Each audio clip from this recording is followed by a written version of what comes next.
मो ना श्रीराम स्वरूप महापात्र मु हाइकोर्टर एडवोकेट एवं भंडारी पोखरी निर्वाचन मंडल जन इलेक्टर।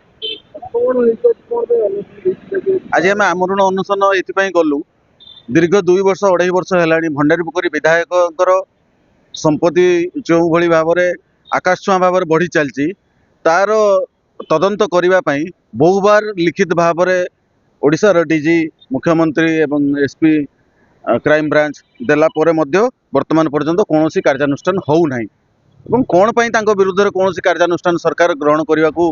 इच्छुक नुहति बा टालटूल नीति अवलंबन करुँच तार विरुद्ध में आम आज आमरण अनशन ये राजभवन सामने आमर दाबी रही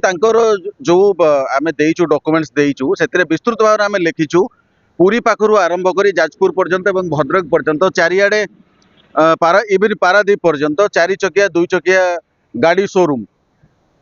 satellite TV channel newspaper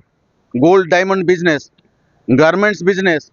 parts business एमती करके बिल्डर्स पाखु आरंभ कर विभिन्न जगह पैसा इन्वेस्टमेंट होकर आय जदि आप 2013-14 इनकम टैक्स रिटर्न आप देखिए मात्र 16-17 लाख टंका जार इनकम थिला सी आज 100 कोटी टंकार केमी मालिक है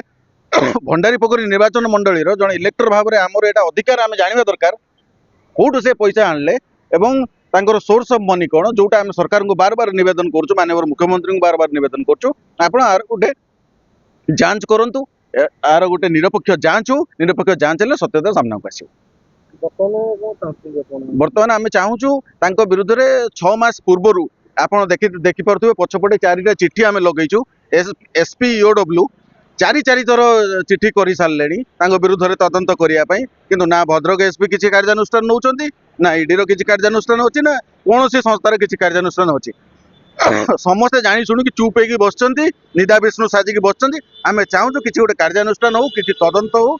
जो अभियोग आसछि विरुद्ध में पुंखानुपुंख सठिक तदंत हो आईन ता बाटर जाऊ एति कथा आम चाहूँ